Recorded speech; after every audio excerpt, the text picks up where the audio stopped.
अध्यात्म विश्व विज्ञान यूट्यूब चैनल के सभी प्रेमी पाठकों का हार्दिक स्वागत समादर करते हैं। मित्रों, सर्वांग योग मालिका में पुनश्च आपका स्वागत है। हमने इसके पूर्व सर्वांग योग संपूर्ण प्रस्तुत किया। उसके अनंतर दूसरी कड़ी में हमने सर्वांग योग की ओर मनुष्य कब आता है, कब उसकी प्यास जागती है और उस प्यास का जो अंतिम बिंदु है, जैसे कोई किसी मरुस्थल में अत्यंत प्यास से व्याकुल हो गया है, अब प्राणोत्क्रमण होने का समय आ गया है प्यास की वजह से, और ऐसे व्यक्ति को पानी की प्राप्ति हो जाए तो उसकी भावनाएं, उसका यानी आनंद और उसकी कृतार्थता कैसी होगी, ये विचारणीय बात है। और ऐसा ही कुछ सर्वांग योग प्राप्त करने के समय हमें लगता है। अनंत ग्रंथों में, पंथों में, संप्रदायों में, विचारधाराओं में, अनेक रोचक भयानक वक्तव्यों में और अनेक प्रकार के यानी अंधविश्वास, अंधानुकरण, तीर्थ, व्रत, उपवास आदि में जो यानी एक प्रकार का बट गया है ये सारा अध्यात्म, उसको समेटकर बोध की दिशा में प्रेरित करने वाला और यथार्थ बोध हम सब मुमुक्षु जिज्ञासुओं को अत्यंत स्वल्प प्रयास में उपलब्ध करा देने वाला ये सर्वांग योग युक्ति का बोध श्री सद्गुरु की महिमा है। और सद्गुरु की महिमा यही है कि जो वेद, उपनिषद, कुरान, बाइबल, अवेस्ता आदि अनेक ग्रंथों पंथों में बिखरा हुआ ज्ञान प्रायोगिक पद्धति से हमारी बुद्धि में स्थिर करा देने वाला ये एक विज्ञान सद्गुरु हमें देते हैं। और इस विज्ञान को पाकर हमारे अध्यात्म, ईश्वर, धर्म, नीति, न्याय और वर्तन, इन सभी क्षेत्रों में हमारा समाधान हो जाता है। तो आइए अब तीसरे अंक से हम शुरू करें सर्वांग योग का स्पष्टीकरण। सर्वांग योग ये प्रायोगिक पद्धति से प्राप्त होने वाली युक्ति है, विद्या है। ये तो हम पूर्व में विदित कर चुके हैं। इसको प्रत्यक्ष ही देखना होगा, क्योंकि अगर हमने प्रत्यक्ष इस युक्ति को नहीं जाना तो फिर हमारे ऐसा होगा क्या, वैसा होगा क्या, इस प्रकार के संशय भ्रम बने ही रहेंगे। जिस पद्धति से सद्गुरु हमें बोध देते हैं उसी पद्धति से हमें इस योग युक्ति को समझना चाहिए। ये निर्देश करते हुए आइए अब आरंभ करें सर्वांग योग स्पष्टीकरण। अध्याय पहला है मोक्षेच्छा दर्शन योग। हमारी मोक्ष की इच्छा हो जाना। हमारी अनेक प्रकार की इच्छाएं होती है, भोग, ऐश्वर्य और मनोरंजन और बौद्धिक विलास, मान, सम्मान, बड़ाई और कीर्ति आदि अनेक प्रकार की हमारी इच्छाएं होती है। लेकिन जब इन इच्छाओं से भी तृप्ति नहीं होती, सब कुछ पा लेने के बाद भी कुछ खाली खाली सा लगता है। ऐसा लगता है कि ये सब तो नश्वरी है, ये तो यहीं रह जाने वाला है। ऐसा क्या है इस विश्व में जिसको प्राप्त करने पर फिर कुछ प्राप्त करना बाकी रहता ही नहीं। जैसा श्रीमद् भगवद गीता के 7वें अध्याय में भगवान श्री कृष्ण जी कहते हैं कि विज्ञान युक्त वो ज्ञान देता हूँ संपूर्ण में, यहाँ इसे जानने से जानना सब आ चुका। सब जानना आ चुका। ये कब? जब वो यानी सार हमारे हाथ लगता है।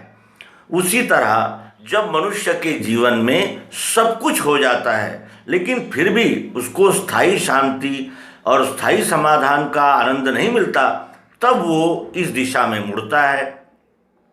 और फिर इस युक्ति की ओर आने के लिए भी हमें कई मत पंथ संप्रदायों को लांघना पड़ता है, क्योंकि हम अपने ही ज्ञान को अगर संपूर्ण मान बैठे तो एक मेंढक की तरह ही हमारा जीवन होगा और एक मेंढक की जो समझ होती है वो एक बंदिस्त कुएं में ही समाप्त हो जाती है। तो कहने का आशय यह है कि मोक्ष की इच्छा हो जाना। मोक्ष क्या है? मोक्ष के विषय में भी अनेक प्रकार के यानी अंधविश्वास, अंधश्रद्धाएं हैं। कुछ लोग कहते हैं परिनिर्वाण हो जाता है, कुछ लोग कहते हैं महापरिनिर्वाण हो जाता है, कुछ लोग कहते हैं निर्वाण हो जाता है, कुछ लोग कहते हैं पार हो जाते हैं। अनेक प्रकार के शब्द इसके लिए लगाए जाते हैं। लेकिन अगर हमने रोचक भयानक अर्थ को बाजू में रख दिया तो प्रत्यक्ष प्रायोगिक अर्थ ये होता है, मोक्ष का अर्थ होता है मुक्त हो जाना। मुक्त हो जाना यानी बंधन रहित हो जाना। हमें बांधा किसने है? इस ओर जब हम देखते हैं तो हमारे ध्यान में आता है कि हमारे ही पुराने संस्कार और मत, विचारधाराएं, अनेक धर्म ग्रंथ, सांप्रदायिक बंधन, इन्होंने ही हमें बांधा है। हमें कोई दूसरे ने बांधा ही नहीं। और उसमें भी जो हमारे पूर्वाग्रह है, जो हमारी आढ़्यता है, जो सांप्रदायिक अहंकार है, उसने हमें बहुत ज़्यादा बांध लिया है।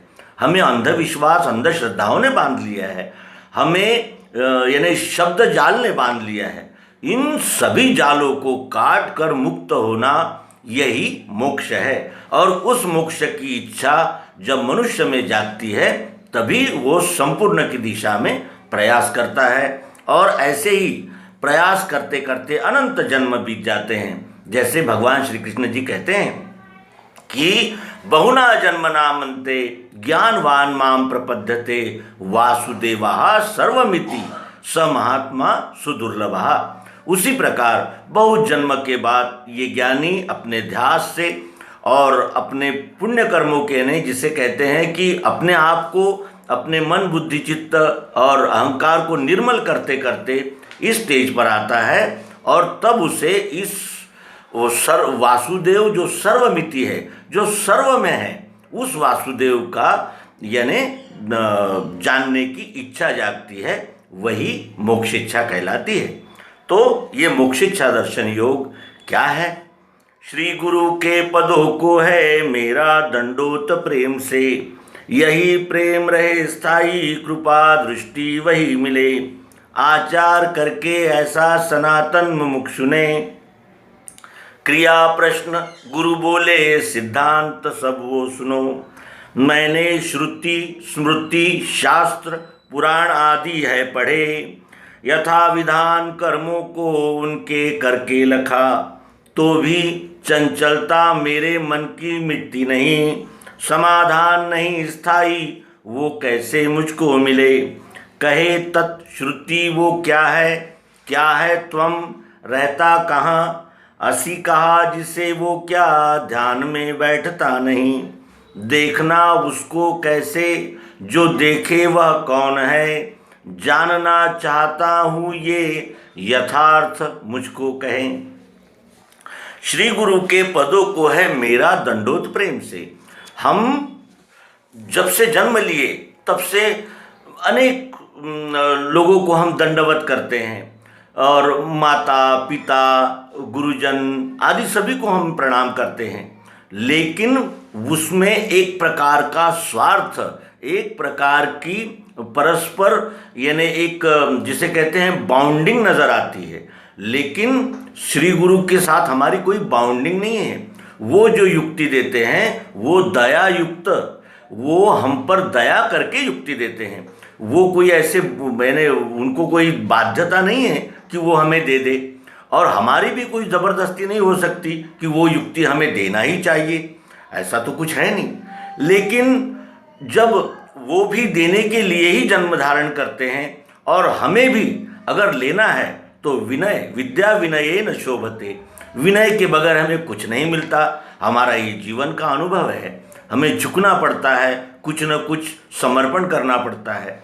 यहाँ साधक को, शिष्य को, मुमुक्षु को अपना अहंकार अर्पण करना पड़ता है। ये उन सद्गुरु के चरणों में विदित करना पड़ता है कि अब मैं नहीं हूँ, मैंने सब कुछ करके देखा, मैंने श्रुति स्मृति शास्त्र पुराण आदि पढ़ लिए मैंने, सारे धर्म ग्रंथों का अभ्यास किया और उन धर्म ग्रंथों में कहे हुए उपासना पद्धतियों का अवलंबन भी मैंने कर लिया, लेकिन मुझे स्थायी समाधान नहीं मिलता।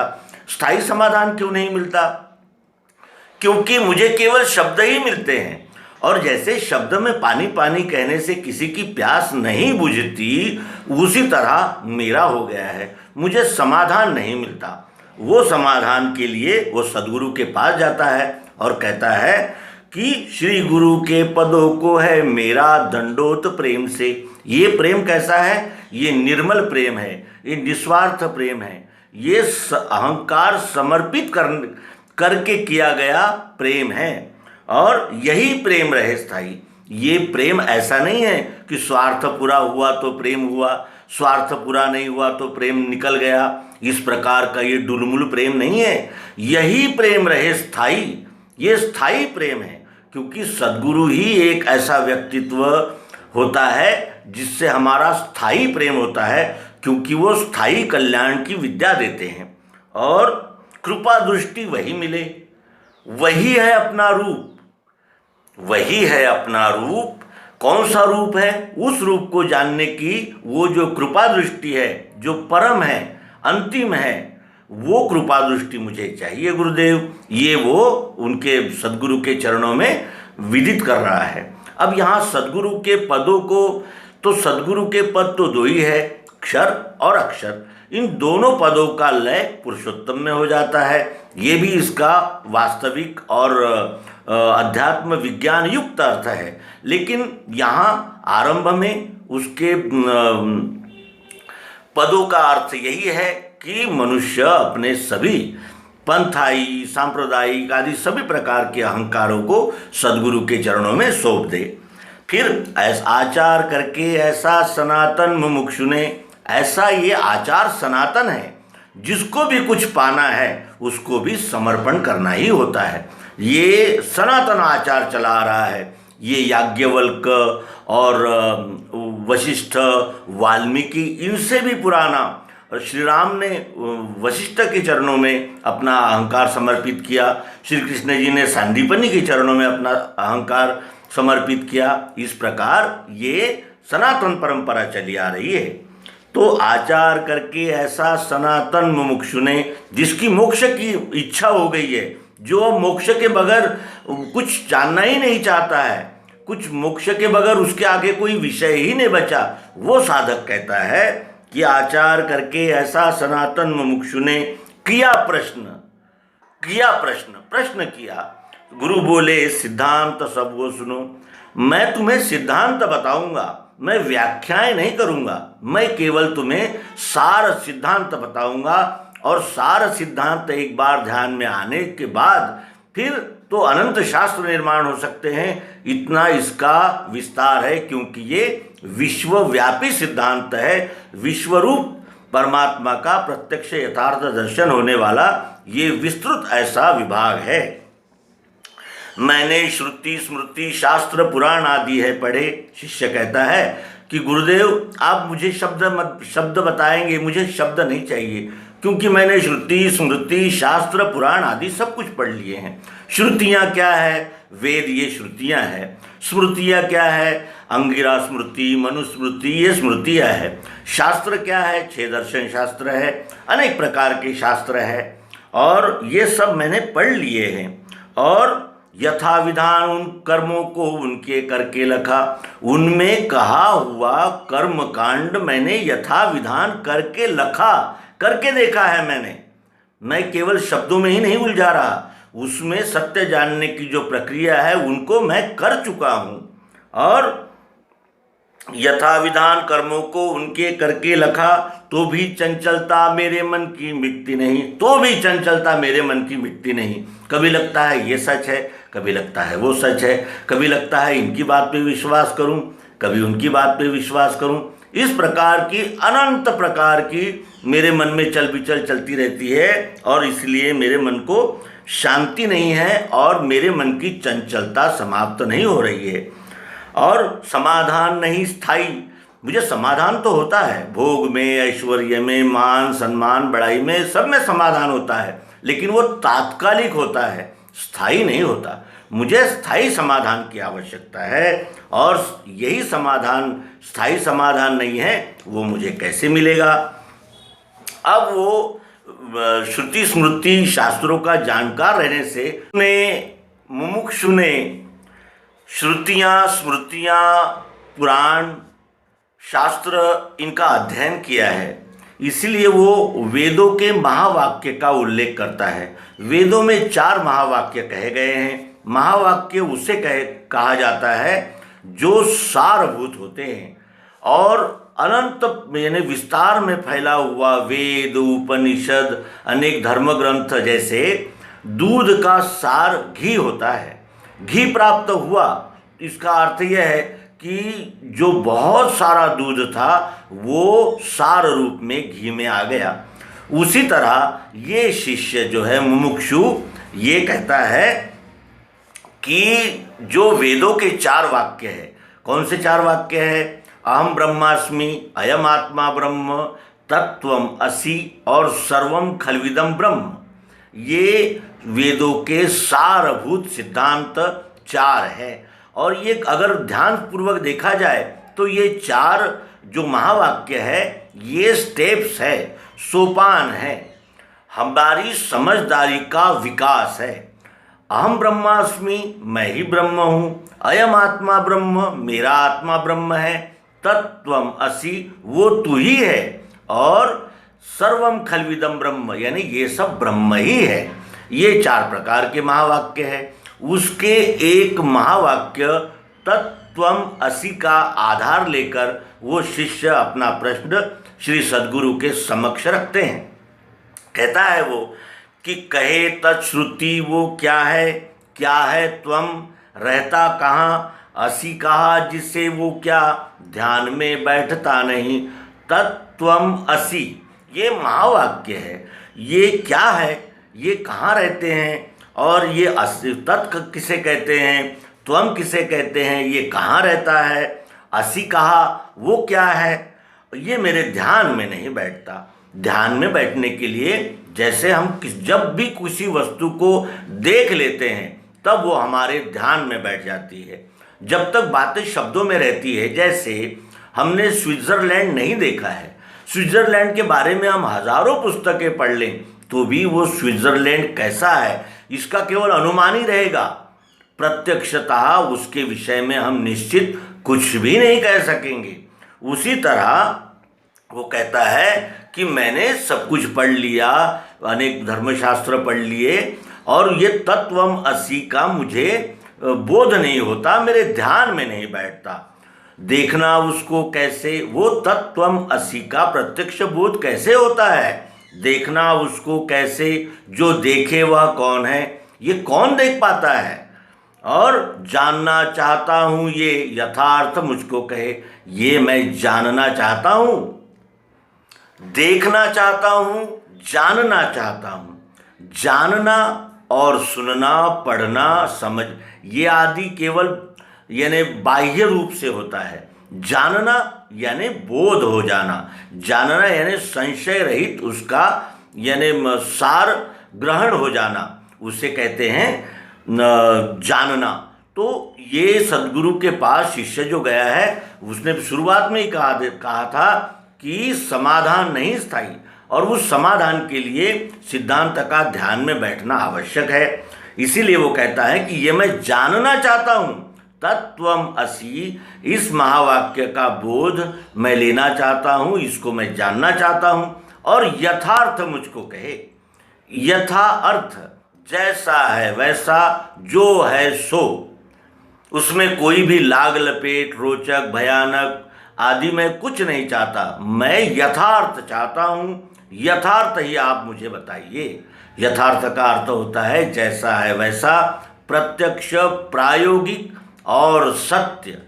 और यहाँ मोक्ष इच्छा दर्शन योग नामक सर्वांग योग का अध्याय पहला संपूर्ण होता है। मित्रों, सर्वांग योग प्राप्त हो जाना यही मनुष्य जीवन का परम सौभाग्य है, और इसी सौभाग्य को प्राप्त करके ये जीव कृतकृत्य होता है, ये हम अपने स्वानुभव से कह सकते हैं। आपसे भी अनुरोध है कि आप मन बुद्धि चित्त अहंकार से पूर्वाग्रह और सांप्रदायिक अहंकार और अनेक प्रकार की मानिंदियों को यानी त्याग कर और अपने मन बुद्धि चित्त और अहंकार को निर्मल करके इस बोध का स्वीकार, इस बोध का अंगीकार, इस बोध को जानने के लिए समर्पण करेंगे। इन्हीं अभिलाषा और शुभकामनाओं के साथ इस अंक को विराम देते हैं। हम क्रमशः सर्वांग योग को जानेंगे, समझेंगे, मनन चिंतन निधिध्यासन के द्वारा विश्वरूप को जानकर विश्वरूप ही होंगे।